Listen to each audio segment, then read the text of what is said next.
नमस्कार, मैं मृगेंद्र मिश्र आज फिर आपके सामने इन्वेस्टमेंट रिलेटेड कुछ इन्फॉर्मेशन शेयर करने वाला हूं।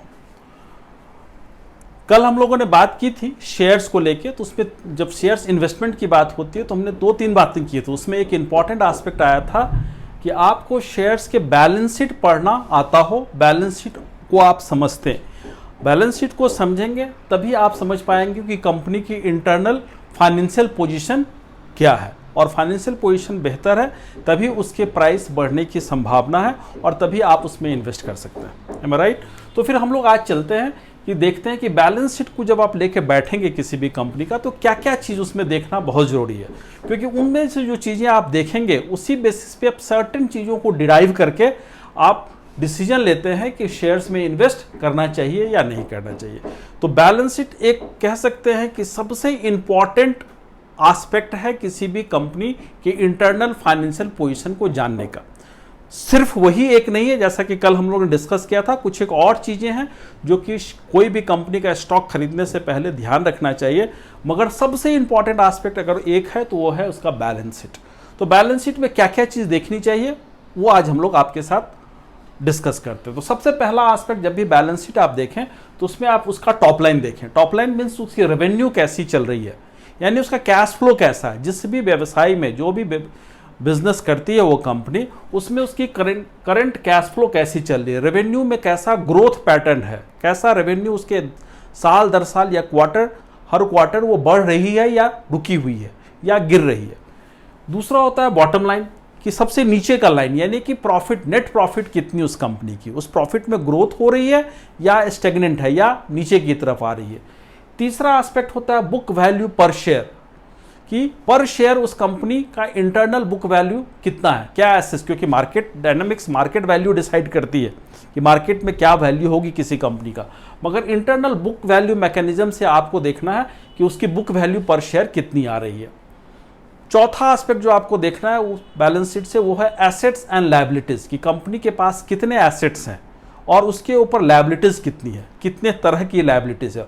और एसेट्स में भी जब भी मैं बात करूं तो उसमें एक इंपॉर्टेंट देखना है कि कैश एसेट्स यानी कैश रिजर्व्स कितने हैं कंपनी के पास, क्योंकि एट टाइम्स बिजनेसेस में जैसे कोरोना काल एक विकट काल था, तो सबसे जो काम आया कंपनीज को, वो कंपनी ज़्यादा स्ट्रॉन्ग की उभरी जिसकी रिजर्व कैश बेहतर थी। फिर देखना है अर्निंग पर शेयर, यानी हर शेयर, जो शेयर्स कंपनी के पास जितनी भी शेयर्स है पर शेयर के हिसाब से अर्निंग कितनी हो रही है, वो एक कैलकुलेट करने की जरूरत है। फिर debt to equity ratio means कि कंपनी की इक्विटी पोजीशंस कितनी और कितना कर्ज लिया, उसका रेशियो क्या चल रहा है, वो ठीक है या बहुत अधिक अगर डेट पे है कोई कंपनी तो निश्चित रूप से वो स्ट्रांग नहीं कहलाएगी, मगर डेट कम है कंपनी का और इंटरनल कैपिटल यानी इक्विटी कैपिटल ज़्यादा है तो निश्चित रूप से कंपनी एक बेहतर मानी जाएगी। तो ये बड़े ध्यान से पढ़ने की ज़रूरत है। हर बैलेंस शीट के साथ साथ जब भी कंपनीज देखेंगे तो हर क्वार्टर या ईयर बहुत सारी कंपनी एक अपनी गाइडलाइन देती है, कमेंट्री देती है, अपनी एक आउटलुक बताती है, तो उससे भी एक अंदाजा लगता है कि कंपनी का व्यू अपने कंपनी के बारे में क्या है, अपने कंपनी के अगले जो आने वाले क्वार्टर है या साल है उसमें वो कैसा करने वाली है, तो उसको भी एक आपको स्टडी करना और समझने की ज़रूरत है। डिविडेंड हिस्ट्री कैसी है कंपनी की, कंपनी ने अभी तक प्रीवियस ईयर्स में, क्योंकि एज एन इन्वेस्टर के रूप में देखें तो आपके हाथ में पैसे क्या आती है, अगर आप शेयर होल्ड करके रखते हैं तो जो डिविडेंड वो डिक्लेयर करती है कंपनी वही पैसे आपके हाथ में आती है। तो डिविडेंड कितना डिक्लेयर कर रही है, डिविडेंड में बहुत कंजर्वेटिव अप्रोच है और वो कैश रिजर्व अपना बढ़ा रही है, तो कैश रिजर्व को क्या करने वाली है, वो कैश रिजर्व से कुछ नया बिजनेस एवेन्यूज ढूंढ रही है या यूं ही कैश रिजर्व पड़ा हुआ है। तो डिविडेंड क्या दे रही है, डिविडेंड हिस्ट्री समझना देखना बहुत जरूरी है। इन सब फैक्टर्स को अगर आप गौर से स्टडी करेंगे, पढ़ेंगे, तो आपको अंदाजा लग सकता है। जो बहुत इंपॉर्टेंट एस्पेक्ट होता है किसी कंपनी की वैल्यूएशंस जानने के लिए, वो प्राइस बाय अर्निंग। तो प्राइस बाय अर्निंग कंपनी की कितनी है, जब इस किसी पर्टिकुलर कंपनी की प्राइस बाय अर्निंग आप समझ लेंगे तो फिर आप उसको कंपेयर कर सकते हैं कि उसी सेक्टर में जो बाकी कंपनीज हैं उनके प्राइस बाय अर्निंग कैसी है। तब आप कह सकते हैं कि ये कंपनी महंगी है या सस्ती है, राइट? क्योंकि प्राइस बाय अर्निंग एक फैक्टर है। दूसरा है प्राइस अर्निंग बाय ग्रोथ, यानी पेग वैल्यू कैसा है कंपनी का, यानी ग्रोथ की गुंजाइश, जो वो पर ईयर ग्रोथ दे रही है, पर क्वार्टर जो ग्रोथ आ रहा है उसका प्राइस और अर्निंग की उसकी रेशियो कैसी आ रही है, वो ग्रोइंग पैटर्न पे चल रहा है या क्या चल रहा है, ये देखना भी बहुत इंपॉर्टेंट है। अर्निंग पर शेयर की जो मैंने बात की उसका ग्रोथ क्या है, क्योंकि अगर अल्टीमेटली कंपनी की अर्निंग पर शेयर्स यानी कंपनी की अर्निंग बढ़ेगी, कंपनी की बॉटम लाइन बढ़ेगी तो ईपीएस बढ़ेगी, और अर्निंग पर शेयर्स बढ़ेगी तो ही हम मानेंगे कि कंपनी ग्रो कर रही है, और कंपनी ग्रो करेगी तभी कंपनी के प्राइस भी ग्रो करेंगे। तो ये सब एक दूसरे से इंटरलिंक्ड हैं। तो ये सारी जानकारियां और भी कुछ चीजें हैं, मगर ये जो वाइटल पॉइंट्स हैं जिसको मैंने आज डिस्कस किया, ये देखना समझना बहुत ही जरूरी है, और इसके लिए बहुत ज्यादा एक्सपर्टीज की जरूरत नहीं है। एक बार आप पढ़ना सीख गए, इसको समझना सीख गए, तो आपको अंदाजा लग सकता है। फिर आपको कंपैरेटिव स्टडी करना है कि बाकी कंपनीज के साथ कंपेयर करके आप देखेंगे उस सेक्टर्स की बाकी कंपनीज के साथ कैसा चल रहा है इस कंपनी का पैटर्न, तो एक अंदाजा लग सकता है कि भाई कौन सा है। इसके अलावा जो कल फैक्टर्स हमने डिस्कस किया था वो भी फिर इसके साथ जोड़ के तब उस कंपनी के बारे में एक ओपिनियन आप फॉर्म कर सकते हैं, और तब आप प्लान कर सकते हैं कि उस कंपनी की शेयर्स को खरीदी जाए या ना खरीदी जाए। इनफैक्ट जो होता है आम, जो देखते हैं आम इन्वेस्टर्स की साइकी होती है कि कोई टिप्स मिला और उसके बेसिस पे उस कंपनी को के शेयर को खरीद लिया। उन्हें यहाँ तक पता नहीं होता है कि उसके मैनेजमेंट में कौन लोग हैं, ये पता नहीं होता है कि उसकी टॉप लाइन बॉटम लाइन क्या है, अर्निंग पर शेयर क्या है, डिविडेंड वो देती है या नहीं देती है। इस तरह से जैसे मैंने कल कहा था, मैं उसको फिर रिपीट करूंगा कि इस तरह से अगर आप शेयर्स खरीदते हैं तो निश्चित रूप से आप एक लॉटरी टिकट खरीद रहे हैं। उसमें चांस है कि आपको पैसे मिल भी जाए या ना भी मिले, मगर अगर आप सोच कर समझ कर तब आप निवेश करेंगे शेयर्स में और पूरी की पूरी स्टडी करके करेंगे तो संभावना बेहतर है कि आप उसमें कुछ पैसा बना पाएंगे।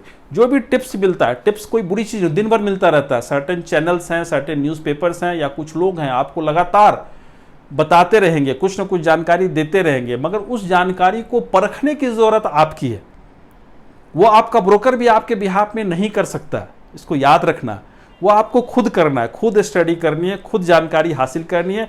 कंपनी के बारे में आप जानने लगेंगे, समझने लगेंगे, और कंपनी के प्राइसेस को इन सारे पैरामीटर्स पे जब आप जज करेंगे तब आप बेहतर स्थिति में होंगे डिसीजन लेने का कि कंपनी जिस प्राइस पे आप खरीद रहे हैं वो प्राइस कहाँ तक सही है, और आपके हिसाब से उसके प्राइस अगर बढ़ने वाले हैं तो आप उसके शेयर्स को खरीदेंगे और आप पैसा बनाएंगे। ऑफ कोर्स जब मैं बात करता हूँ शेयर्स का, तो मैं पहले भी कह चुका हूँ, आज भी कहता हूँ, स्टॉक शेयर्स में इन्वेस्ट करना अपने आप में एक हाई रिस्क इन्वेस्टमेंट है। तो ड्यू डिलिजेंस करने के बावजूद भी निश्चित रूप से आप रिस्क तो लेते ही हैं, मगर रिस्क के साथ साथ चूंकि रिवार्ड की गुंजाइश अधिक है, आप अपने पोर्टफोलियो का एक पार्ट ही इधर पैसा लेके जाते हैं। तो ये एक अच्छी समझ के साथ अगर आप जाते हैं तो आपके लिए एक बेहतर कदम होगा। तो आज शेयर मार्केट रिलेटेड इन्फॉर्मेशन इस तरह से मैं समझता हूँ बहुत हद तक कंप्लीट हुआ, मगर कुछ एक और इन्फॉर्मेशन आपको चाहिए जो लगता है कि आपको इन्वेस्टमेंट करने में कुछ मदद कर सकती है, आपको स्टेप बढ़ाने में मदद कर सकती है। क्योंकि देखिए नॉइजेस बहुत चल रही है चारों तरफ, और जब मार्केट बढ़ता है, जब मार्केट ऊपर जाता है, जैसे पिछले 1 वर्षों में तकरीबन 1 करोड़ नए डीमैट अकाउंट खुल गए अपने देश में 1-1.25 वर्षों में, तो जब मार्केट ऊपर की तरफ चढ़ता है तब काफ़ी सारी इस तरह से गतिविधियां बढ़ जाती हैं। मगर सोच कर समझ के जो इन्वेस्टमेंट करने के लिए इन्वेस्टर्स आते हैं वो लंबे समय तक यहाँ बने भी रहते हैं और पैसा भी बना के जाते हैं। मगर सिर्फ जो टिप्स के बदौलत आएंगे और चले जाएंगे उनके लिए थोड़ी स्थिति टफ हो जाती है। तो मैं आपसे रिक्वेस्ट करूंगा कि सोचकर और समझकर इन्वेस्ट करें, और इस चैप्टर को आज मैं कंप्लीट करता हूं। अगर आपको कोई और इन्फॉर्मेशन चाहिए तो प्लीज़ यूट्यूब में कमेंट कीजिए ताकि मैं आपके प्रश्नों का जवाब दे सकूं, और आने वाले दिनों में कोई और टॉपिक जिस पे आपको लगता है कि मुझे डिस्कशन करनी चाहिए तो वो भी आप सुझाव दीजिए ताकि मैं उस टॉपिक पे भी आपके साथ आके बातें कर सकूं।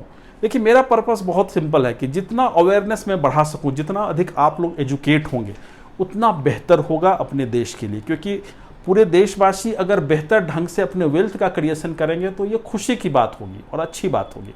तो मेरी पूरी प्रयास यही है, इस चैनल का पूरा प्रयास यही है कि पैसा किस तरह से आपका ग्रो करे, वेल्थ आपका कैसे ग्रो करे, इसके लिए आप सोच समझ के कर जाएं, किसी तरह के ट्रैप में ना आए।